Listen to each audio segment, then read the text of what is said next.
¿Qué tal?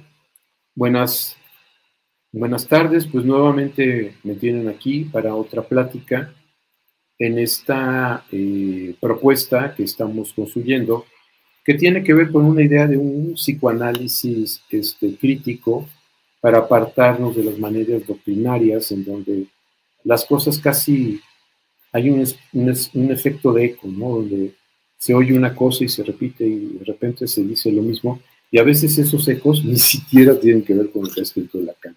De hecho, el mayor número de las veces, ¿no? Son ecos del lector que hizo algo, y como el efecto del teléfono descompuesto, al rato se están diciendo cada cosa, y todo en el nombre de Lacan o de Freud, ¿no? Hoy en día la lectura de Freud ya quedó como si fuera algo caduco y me parece pobre que hagan ese tipo de cuestiones, ¿no? Entonces, bueno, pues por eso es esta apuesta de discutir las cosas críticamente, saliéndonos de la doctrina, de los ecos, y tratando de formalizar en lo posible para construir argumentos sólidos. Quizá convenga hablar en esta plática de la famosa frase que aparece en Lacan de Seminario 11, por primera vez, aunque ya fue insinuada en el Seminario 4, no así, pero digamos, aparece por primera vez claramente: el inconsciente está estructurado como un lenguaje. Y entonces nos quedamos todos como llenos de sentido, decir lenguaje, pues entiendo, y creo que todos lo leyeron así, como que entendían. Y el tema es que no dice, si leen ese seminario, se van a dar cuenta que no habla de lenguaje en términos de Saussure o de Peirce, sino más bien de lenguaje en términos de Lévi-Strauss. Es decir, o sea, cuando Lévi-Strauss se va a, digamos, la impronta de Lévi-Strauss en el mundo académico, lo que hizo que Lévi-Strauss fuera un parteaguas, no solo en la antropología, sino, digamos, toda la primera parte de Lacan está sostenida en esta propuesta lévi-straussiana, y desde luego Deleuze, Foucault, Derrida, etcétera, están sostenidos en esta propuesta de Lévi-Strauss. Lo que Lévi-Strauss muestra ahí es que, por ejemplo, un ritual o un mito, que puede parecer un ritual, que puede parecer algo sin sentido, incomprensible, algo extraño, o un mito que también puede parecer raro, Lévi-Strauss muestra que se construye a partir de una serie de partículas que Lévi-Strauss llama mitemas, y que esos mitemas son condición necesaria para poder entender al mito. Es decir, el mito es entendido como un lenguaje, el rito es entendido como un lenguaje. Cuando habla de las máscaras, Lévi-Strauss, son entendidas como un lenguaje. El propio Lacan, Seminario 53, o sea, no seminario, perdón, pero en las conferencias de introducción, en donde aparece la primera vez de simbólico, imaginario y real, SIR, aún no es RSI, sino SIR, en el 53, empieza a decir el síntoma está estructurado como un lenguaje. Entonces, aquí ya empezamos a tener problemas, porque todos también entendemos rápido, y es paradójico, porque somos hispanoparlantes, pero lo entendemos en inglés. O sea, lenguaje lo entendemos en inglés. Porque recuerden que el que empieza Lacan, Lévi-Strauss, o sea, Lacan se apoya en Lévi-Strauss, y Lévi-Strauss se apoya en Saussure, en Benveniste, en Jacobson, en toda una serie de lingüistas de tradición francesa, en donde entonces el uso de la palabra lenguaje no es la misma en francés ni en español que en inglés. En inglés, nosotros decimos, ¿cuántas lenguas hablas tú? ¿Cuántos lenguajes hablas tú, perdón? ¿Cuántos lenguajes hablas tú? Entonces, en inglés, lenguaje tiene el sentido de idioma o de lengua, ¿no? En castellano decimos, ¿cuántas lenguas hablas tú? ¿Cuántos idiomas hablas tú? No cuántos lenguajes hablas tú. Entonces, Saussure, cuando habla de lenguaje, que es en donde se apoya Lévi-Strauss para hacer su propuesta, y como decíamos, claramente de ahí también Lacan, como lo dice claramente en varias alusiones, ¿no? Lenguaje, la unidad del lenguaje es el signo lingüístico. Es un signo que es significante significado. La unidad de la lengua es la palabra. Entonces, si yo digo el inconsciente está estructurado como una lengua, es distinto a decir el inconsciente está estructurado como un lenguaje. Porque el lenguaje, entonces diríamos, la unidad esencial es el signo, y ese signo está constituido por el significante y el significado, no por palabras. Las palabras son parte del significante. ¿Son el significante? No. El significante representa una imagen acústica. Y esa imagen acústica tiene que ver con la idea de una representación.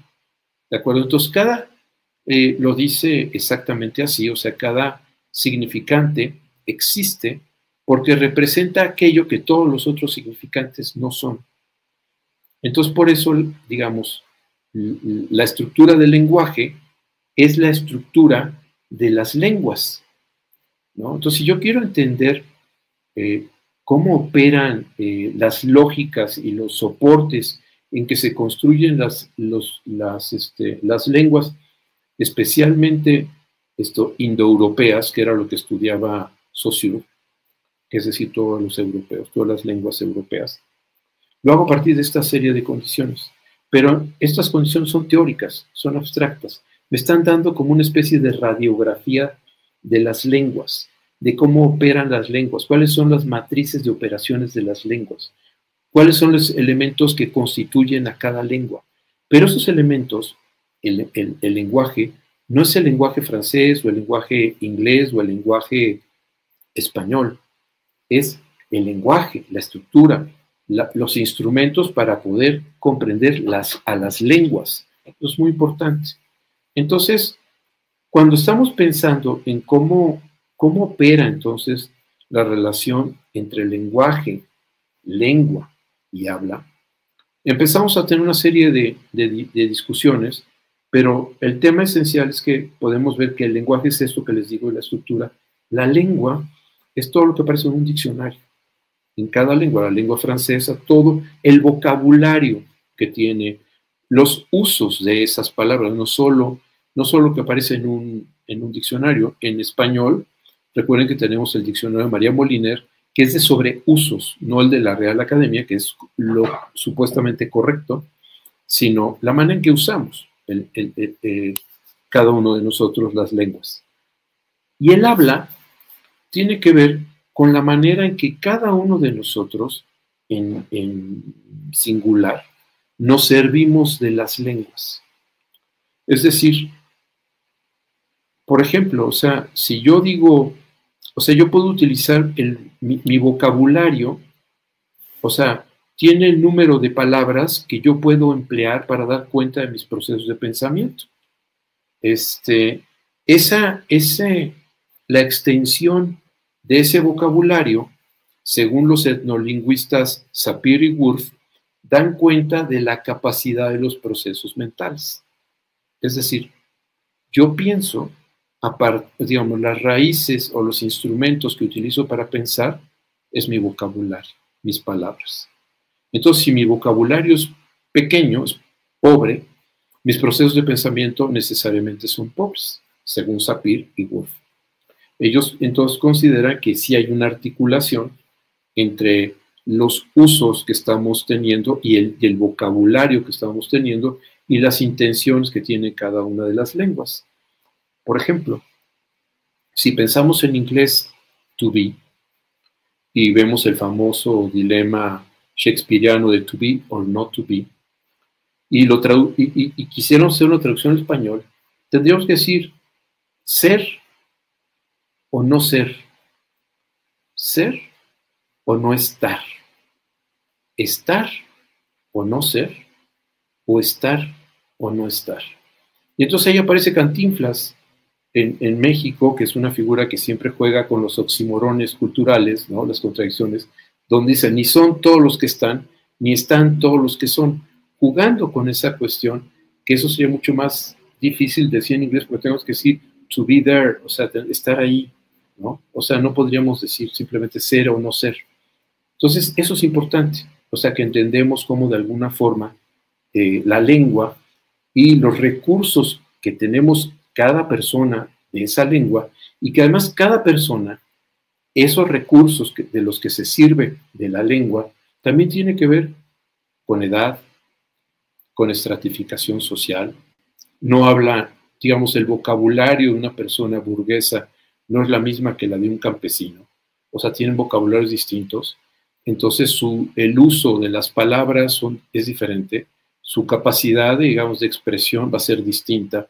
Aquí es importante, no hay más o menos, simplemente diferente, porque se sirven de otros principios, ¿no? O sea, en este sentido de las lenguas.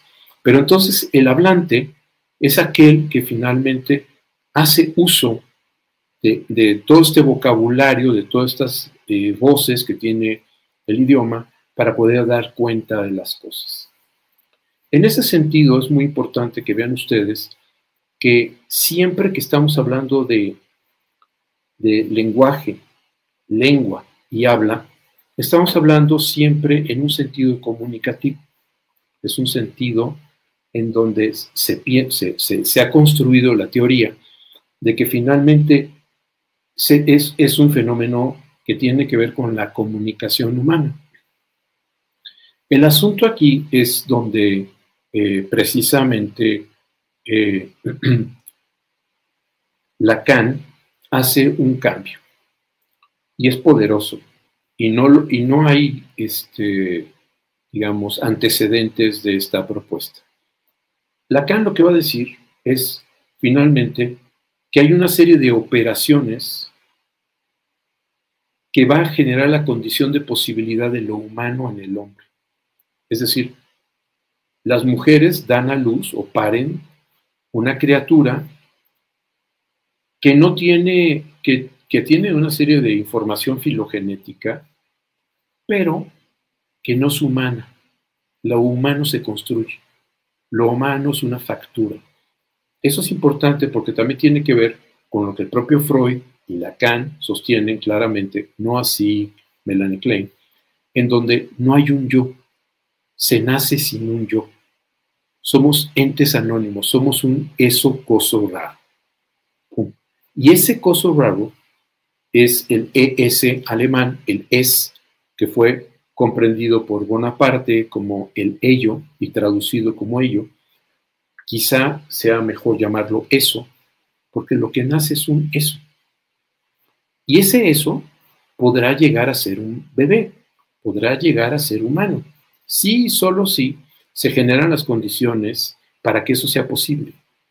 Entonces, en toda esta serie de operaciones y principios de la forja, de la construcción, de lo que estamos llamando la subjetividad, es donde va a aparecer un elemento esencial que Lacan le llama significante en nombre del Padre. Y otra vez vamos con Lacan y vemos que cuando decimos significante en nombre del Padre, no está hablando del significante de Saussure, porque no hay signo, no hay significado. El significante nombre del Padre lo propone Lacan como la diferencia más pura. Es decir, entre cuando el niño está jugando el Forda, lo importante no es ni o, a, sino la diferencia que hace posible el o y el a. Esto es importante para que vean ustedes que antes de que haya incluso un lenguaje, lo que hay es una inscripción de una lógica que permite que eso sea posible, es decir, que se pueda albergar un lenguaje.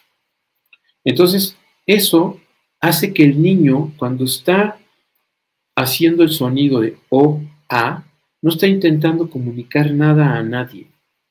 No son palabras, son sonidos. Son sonidos que están representando diferencias. Esas diferencias, el que ya tiene una lengua, puede decir, mira, está jugando for, da, presencia, ausencia, bueno, malo, aquí, allá, aparece, desaparece. Pero el niño no está haciendo eso. El niño está representando una diferencia en donde avienta el carrete y hace O y lo jala y hace A. Eso es la base de la lógica que permite la diferencia.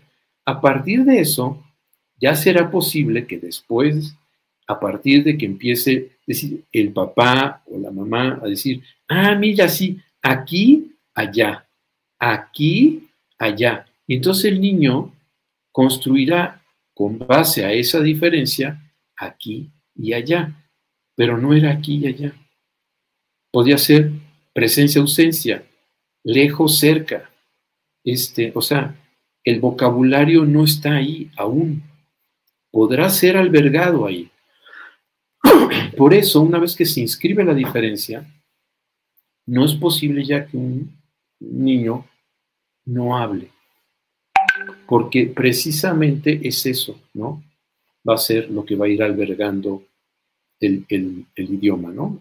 Cómo se va, esa base de la diferencia, lo que va a ser el principio de que existan cada una de las palabras.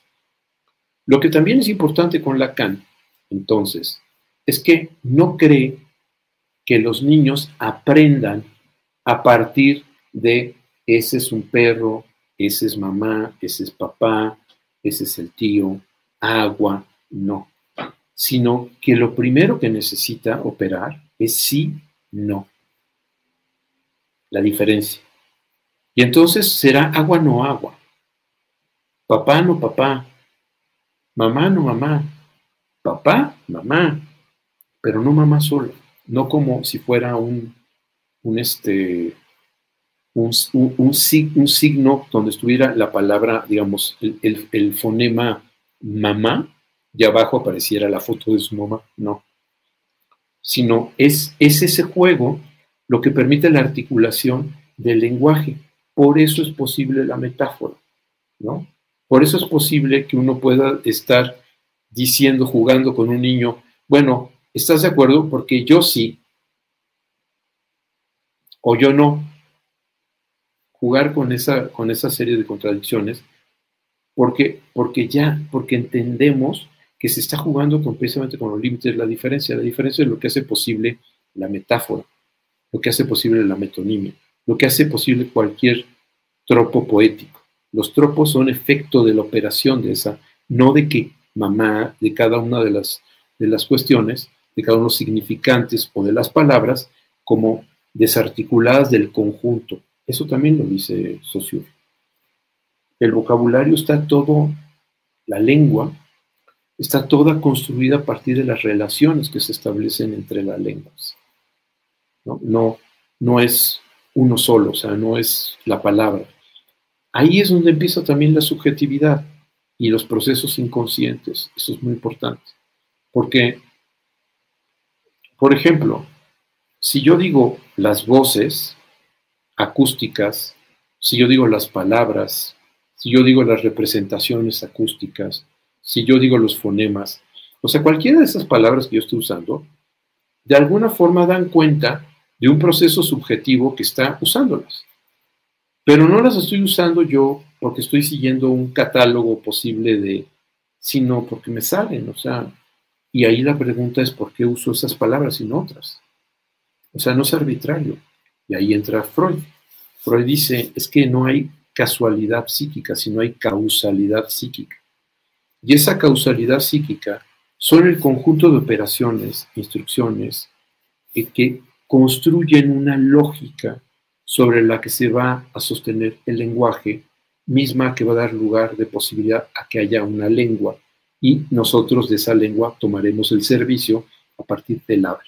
¿De acuerdo? Pero es un sentido estratificado, pero íntimamente relacionado, ¿no? Son cómo se va construyendo. Entonces, sí podemos decir, a diferencia de Freud, que hay un inconsciente que está construido con una lógica y que esa lógica tiene que ver con una serie de procesos que pueden ser determinados, pueden ser de alguna forma deconstruidos, pueden ser advertidos. Todos ellos, no todos ellos, ¿no? No todo la lógica que muestra el psicoanálisis es que siempre opera con un principio que es el no todo, ¿no? No hay un sentido de totalidad y que precisamente, aunque suene esto podrá molestar a muchos epistemólogos, pero el no todo también es una parte esencial para la concepción del misterio, porque no tenemos todas las herramientas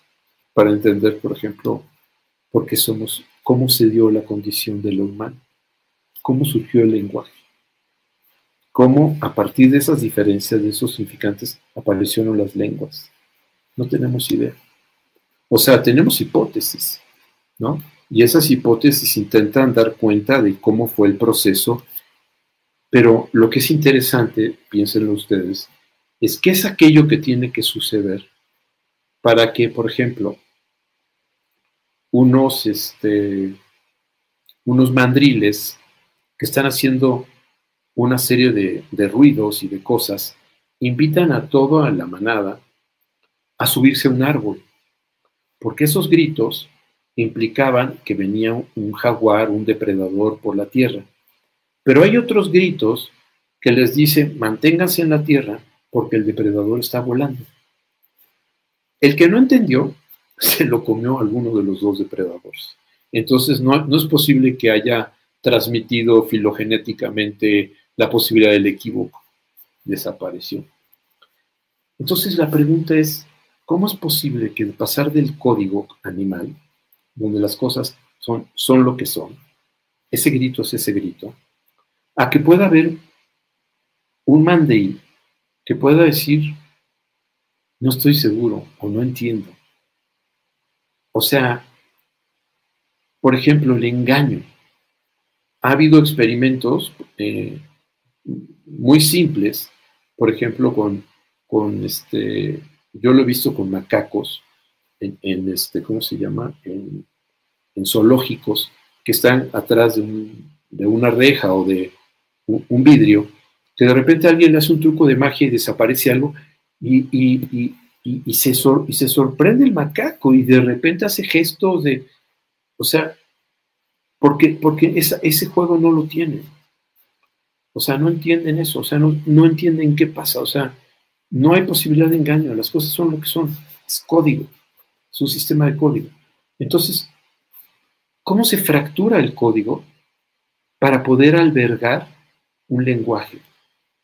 ¿Cómo se produce que el código entre en una falla?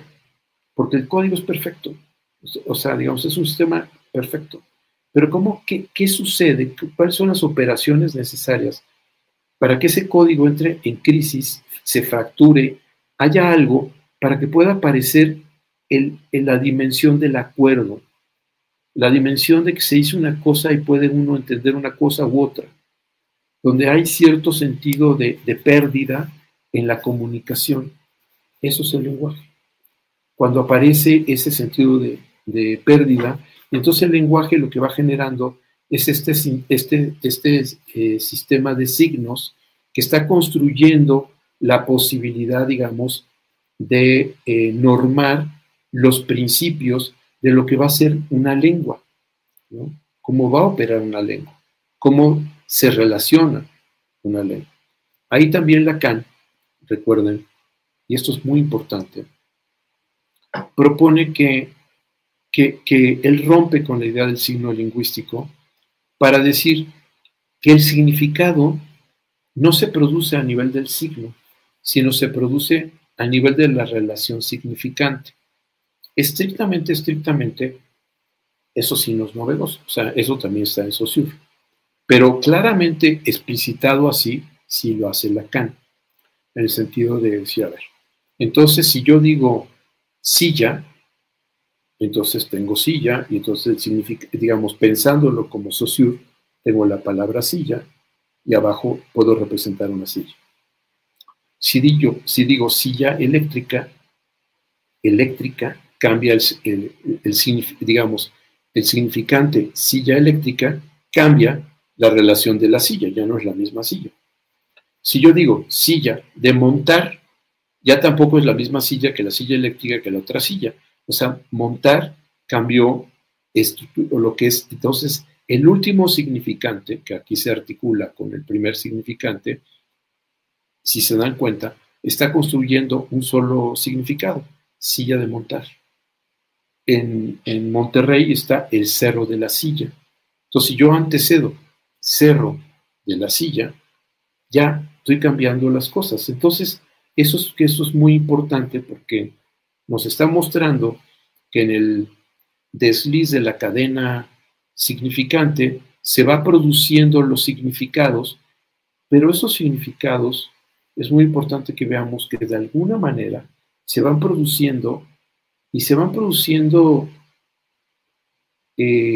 a partir de una serie de principios y operaciones de carácter inconsciente. Una persona que habla puede sorprenderse de lo que está diciendo. O sea, no todo está construido con esa claridad republicana de lo que está diciendo, sino que en lo que va diciendo, se va diciendo. Va diciendo cosas que él mismo no sabía que estaban ahí, ¿no? En la parte de lo que son los significados. Pero bueno, recapitulando, entonces vemos que la base de todas las operaciones para que sea posible albergar un lenguaje es una lógica que parte, o sea, esto se irá complejizando tanto las lógicas que llegan hasta lógicas paraconsistentes, lógicas caulógicas, o sea, digamos, diferentes clases y tipos de lógicas, pero que parten de la operación de la diferencia. Sí, no, bueno, malo, esa cuestión. De ese sistema binario, que no necesariamente es dialéctico, también arrojará una lógica dialéctica, y también esa no será suficiente para contener lo que es la subjetividad, y se irá escalando hasta que de manera simultánea están operando diferentes tipos de lógicas en diferentes planos, todos articulados sobre los cuales está precisamente el lenguaje y sobre él la lengua y el habla. En este sentido, entonces, ya rompemos con la idea, por ejemplo, de lo que hablábamos hace un momento, de la condición filogenética del yo, por ejemplo, de que yo, digamos, hay algo que me hace ser yo. Entonces, simplemente, o sea, el tema es que las mujeres paren y de forma espontánea y natural la criatura va a ir construyéndose y es un self-made mancito, ¿no? Un self-made boy, un niño que se hace a sí mismo, ¿no? Y lo que estamos viendo aquí es que no es así. O sea, necesita de toda esta forja de diferencias y de cosas, y lo que es, esto es lo que es interesante, y para eso necesitamos precisamente al lenguaje, y no a la lengua, es que lo que somos es, Lacan lo llama sujeto, pero lo dice sujeto en tanto que está sujetado, es sujeto a algo, es una producción de algo. Y aquí es una producción de la cadena significante. Es decir, lo que yo soy no está anticipado, ni puede ser objetivado, ni puede ser sustancializado, sino lo que soy es siendo transitivamente en lo que va produciendo la cadena significante. Esa cadena significante no es solo un asunto, digamos, construido con fonemas o con palabras o con lo que uno habla, es un performance.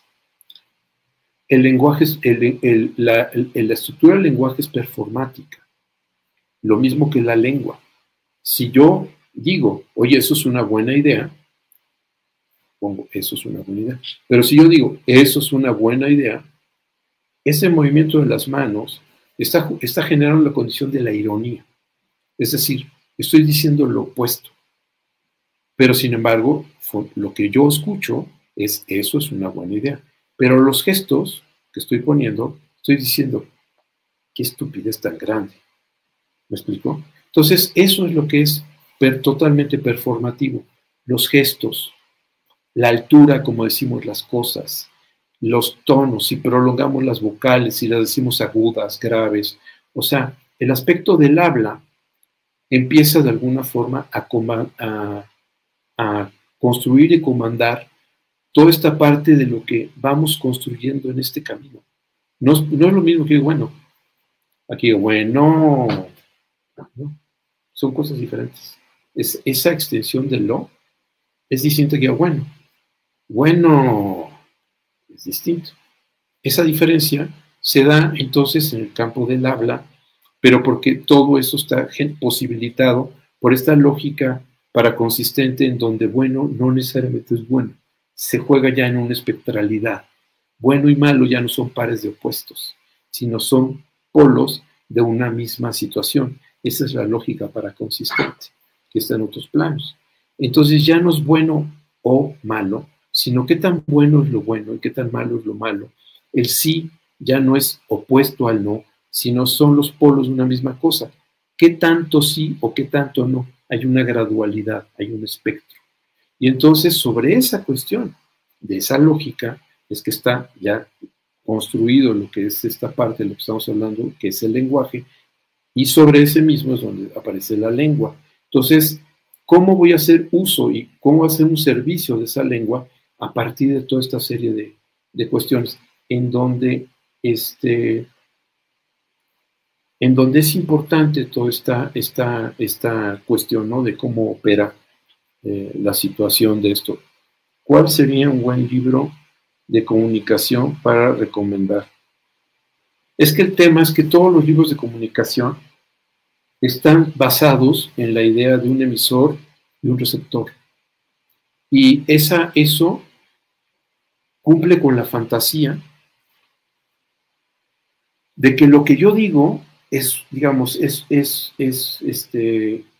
algo que puede ser transmitido y va a haber un receptor que va a ser recogido. Eso. Entonces, el mensaje, como se propone en los libros de comunicación, se transmite y se recibe. Pero lo que estamos diciendo es que la condición de posibilidad del lenguaje es la ruptura con el código, es decir, el equívoco. Es condición necesaria. O sea, si le quitara ese equívoco, si quitara esa fractura, si quitara esa imposibilidad, sería código y estaríamos como animalitos, comunicándonos siempre con fidelidad todo lo que está. Ahí sí, hay un emisor, un transmisor, hay un emisor, un mensaje y un receptor. Ahí sí, no hay pérdida. Pero en lo humano no. O sea, en lo humano entra lo que incluso Lacan lo dice muy tempranamente en el seminario 1 en 53, que muchas veces lo que yo digo está sancionado por el que escucha. Entonces, yo digo mi mensaje, yo digo lo que quiero decir, pero quién sabe de eso, cómo se ha leído, cómo se ha interpretado.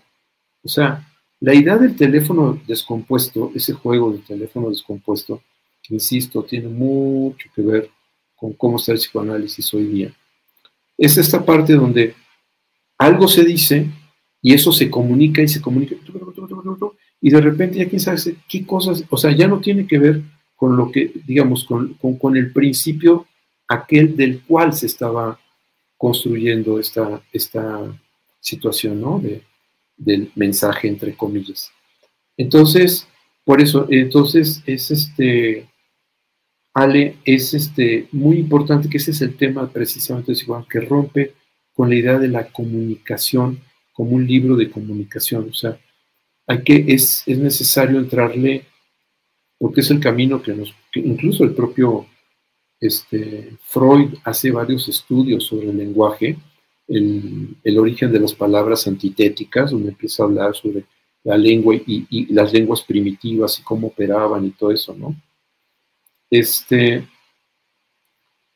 Entonces, en ese sentido es como está esto. Permítame un segundo.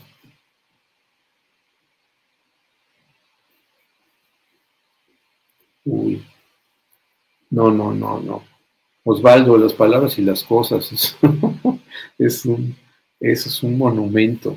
Es un documento que es asimismo es un monumento. Digamos, cualquier persona que esté, por ejemplo, que tú me estás preguntando, Ale, sobre lo de la comunicación, mejor échate un clavado a profundidad en las palabras y las cosas de Michel Foucault, porque ahí nos muestra precisamente toda esta cuestión de la complejidad de lo que estamos hablando, de que no es un sentido de emisor y receptor y que mensaje es mucho más complicado. Hay intérpretes, o sea, del mismo Michel Foucault hay un texto que se llama Lo que digo y lo que dicen que digo.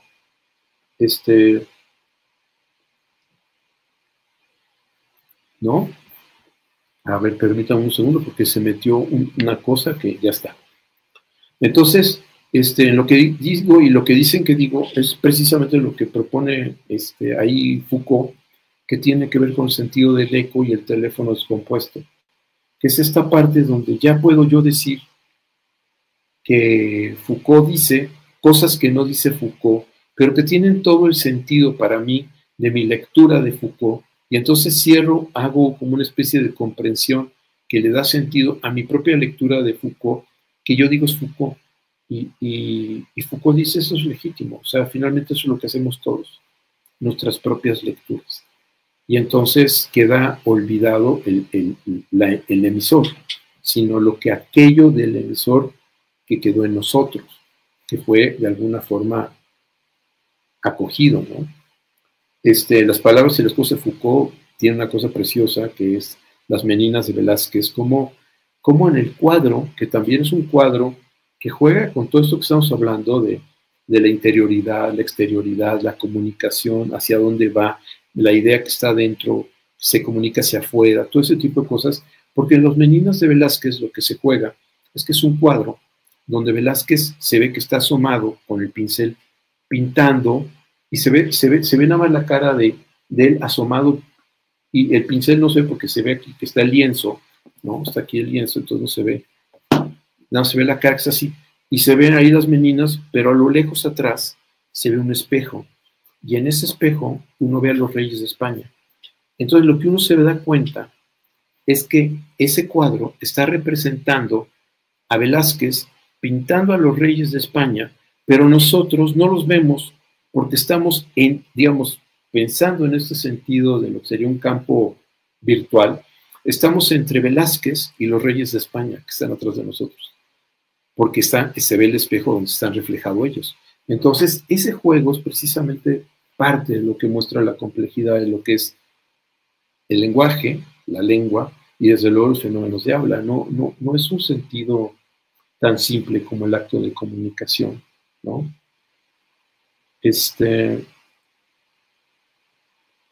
¿Cómo entender la representación? Gracias, Esteban. ¿Cómo entender la representación? Híjoles, esto es un tema muy complicado. No creo que pudiera yo explicarlo ahora. Porque, por ejemplo, el propio Lacan, por ejemplo, en la conferencia de Roma, cuando hace el nudo Borromeo, propone que eso es una representación de una serie de cosas que tiene un carácter imaginario, todo eso.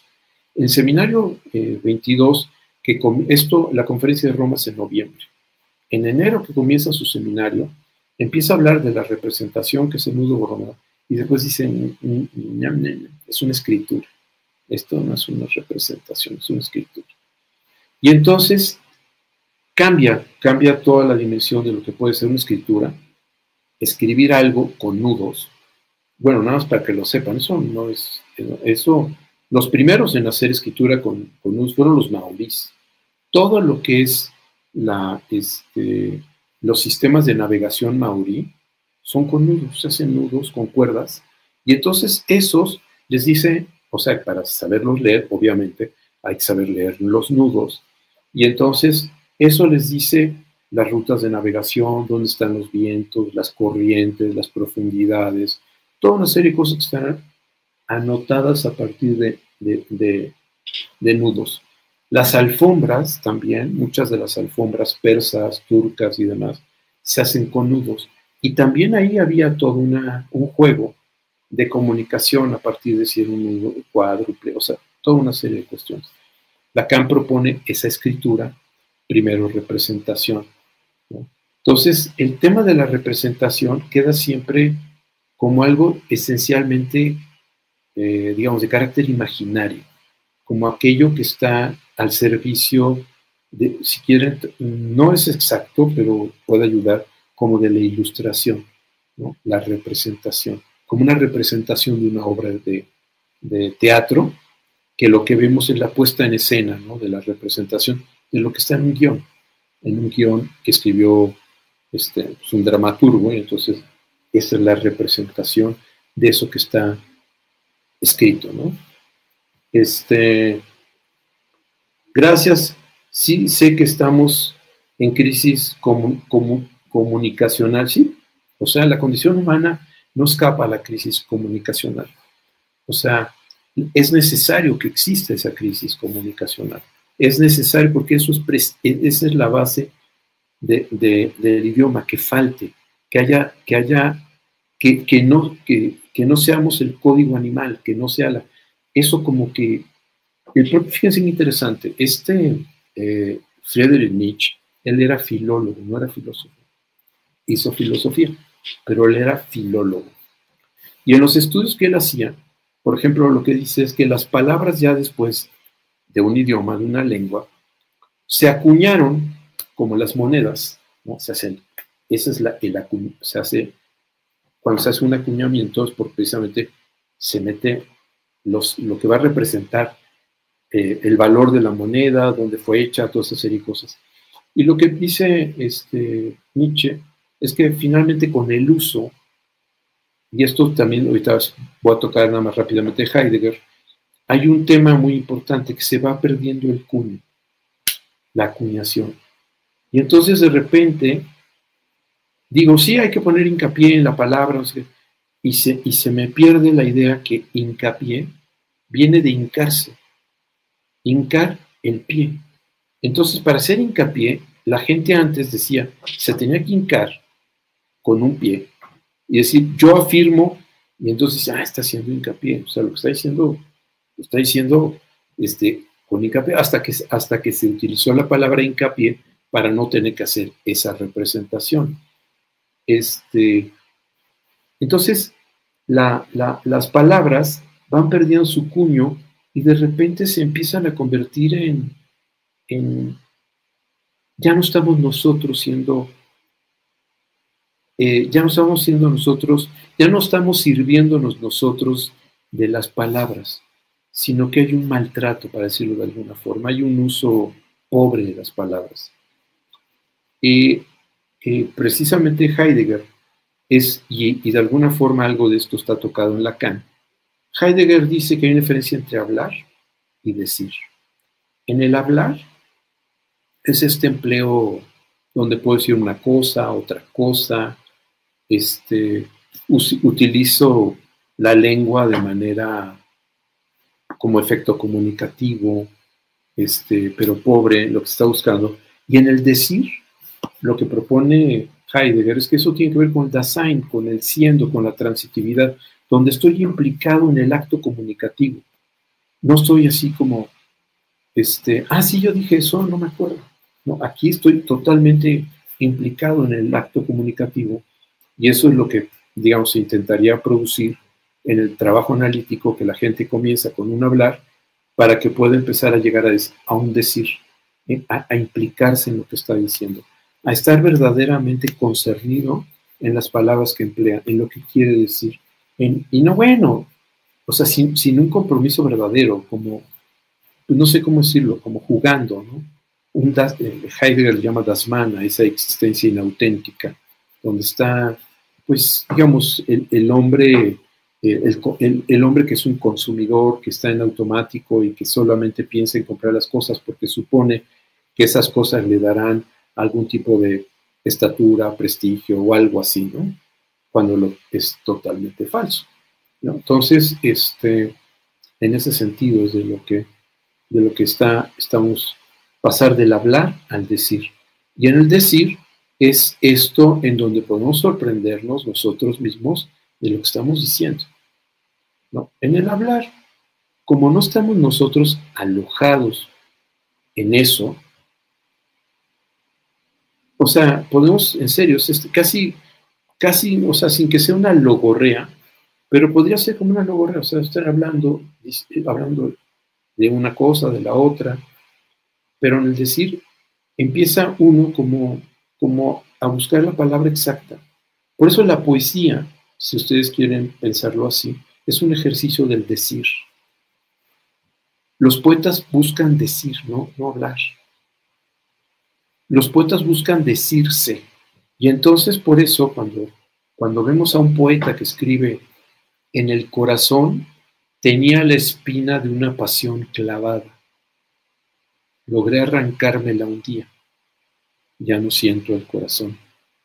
Aguda espina dorada, ¿quién te pudiera sentir en el corazón clavada? Ese es Machado.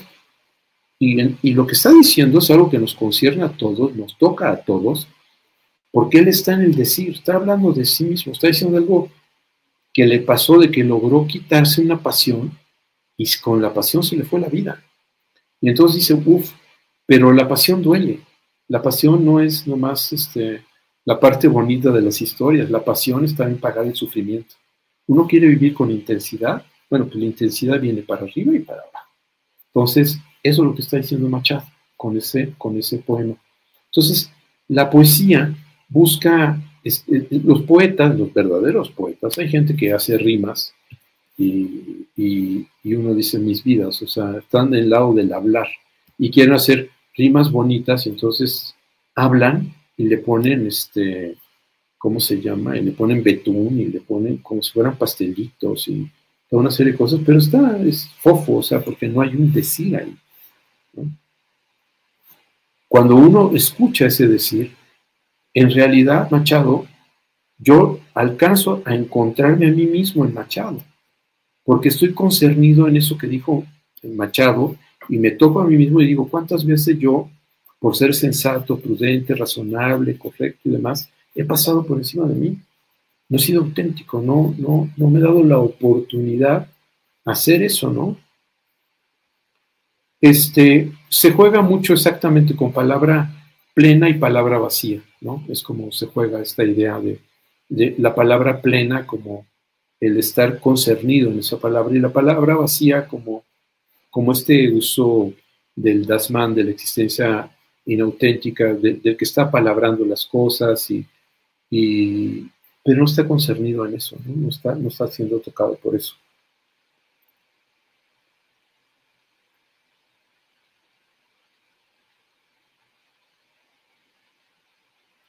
Dice, de Meforal, nombre, dice, eco, al escuchar al paciente analizante, eso que habla es la estructura de su fantasma, sus formas de estructura del lenguaje. Sí, o sea, pero no solo. O sea, el fantasma es la articulación que tiene que ver también con toda la parte de los ideales, las cuestiones fantasmáticas, lo que tiene que ver con la serie de representaciones, incluso con las matrices. Esa es la fantasía fantasma, también está construida con esas matrices de operaciones, con esto, por ejemplo, que usamos si alguien va a hacer un pantalón, pone sobre la tela una serie de papeles, ¿no? Que se llaman patrones, que va a recortar y después lo que va a hacer es coser. Esos patrones tienen que ver con el fantasma. Pero en el acto del habla, e incluso aún más allá, en el acto del decir, está mucho más allá que el fantasma. O sea, está concernido sin duda alguna. Sí, eso y otras cosas, ¿no?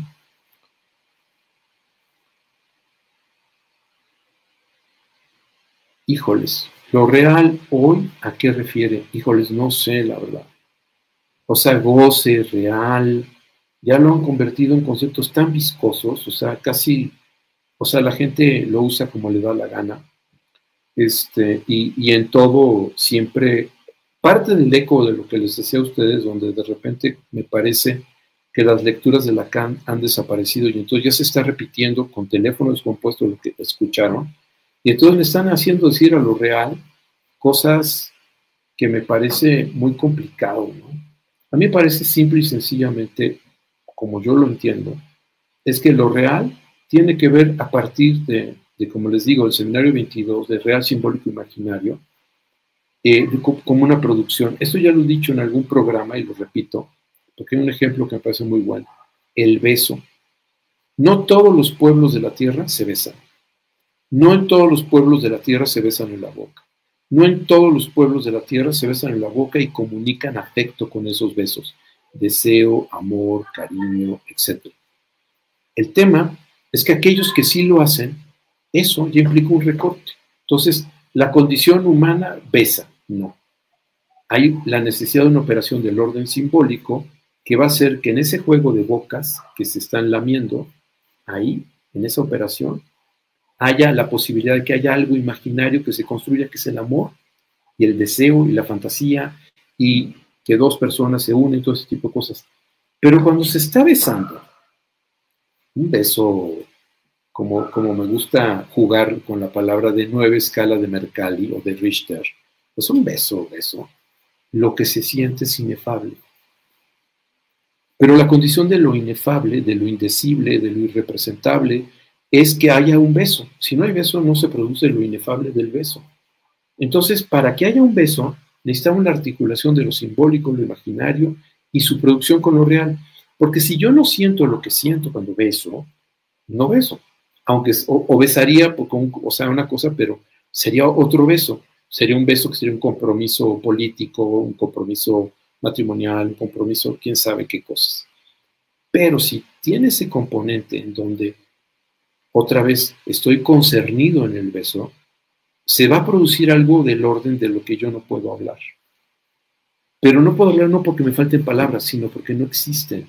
Eso es lo real. Lo inefable no es porque me falten palabras, pero no todo aquello que es inefable es real.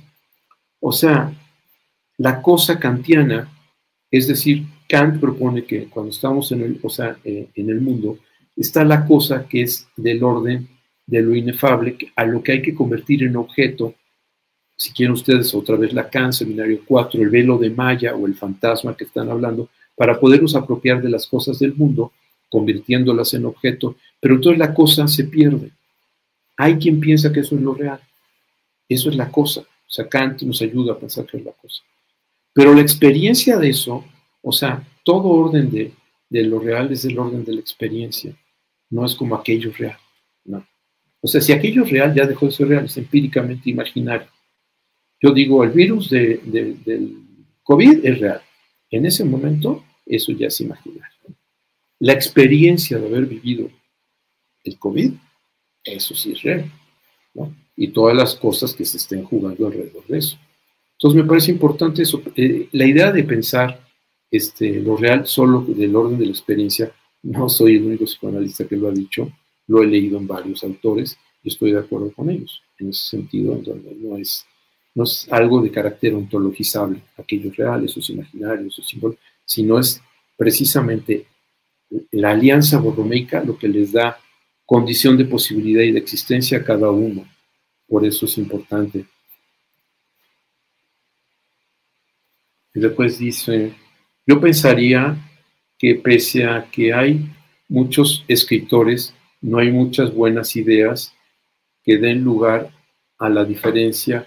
Por ende, creo que ahí donde tenemos posibilidad de seguir construyendo, más no repetir, sino pensar desde diferentes lugares, nos quedamos con lo que nos dicen, sino dar cuenta de nuestra experiencia allí y cómo las palabras de nosotros nos apropiándonos es que yo sé que estos lentes ya veo que no están siendo suficientes, me veo un poco borrosas las letras. Podemos pensar nosotros, dice, no apropiándonos de nada, sino construyendo el movimiento, la transitividad. Sí, pero aquí hay una cosa importante, hay que tener cuidado con eso. porque no se vale decir cualquier cosa en este apoyo, digamos, a la transitividad y a la libertad de poder decir, no se puede decir cualquier cosa. O sea, yo puedo decir muchas cosas y puedo ser racista, y yo tener la libertad y les hablo a ustedes de la evolución y el chango y por qué los negros y las razas y no sé qué, y tengo derecho a decir eso. ¿Derecho? Sí. Pero eso da a mí la capacidad que otros me escuchen y me digan, oye, perdón, lo que estás diciendo es basura. Sí, también. O sea, entonces también está esta parte. Entonces, tener cuidado, porque a veces este sentido de la creatividad, este sentido de la libertad de poder decir las cosas, implica que no estamos verdaderamente documentados o no estamos verdaderamente afianzados en todo un aparato crítico para sostener las cosas que decimos. Y la experiencia no es suficiente para hablar de eso. Un racista se apoya en la experiencia. Los terraplanistas creen que existe la Tierra plana y que ha habido una conspiración para pensar que es redonda, y lo creen, lo afirman y lo escriben. Ese es el tema. Entonces, hay que tener cuidado nada más con eso, ¿no? O sea, no se vale todo.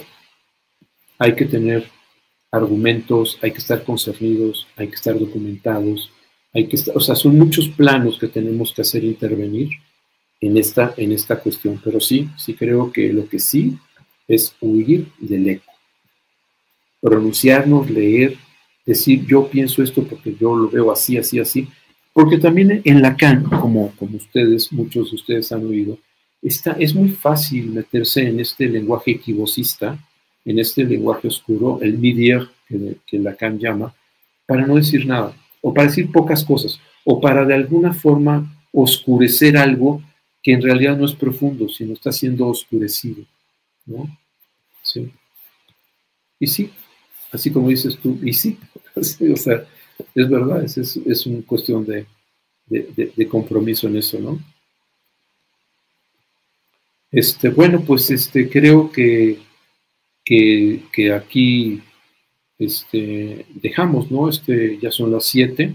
Y bueno, pues espero que nos veamos en lo que será el último programa de este año, que es el segundo lunes de diciembre, y ahí también habrá algún tema que intentaré mostrar de manera controvertida para no quedarnos como con esos ecos y esas repeticiones que creo que no sirven de nada, ¿no? Bueno, pues entonces, muchos saludos y mucha suerte y nos vemos en un mes. Gracias.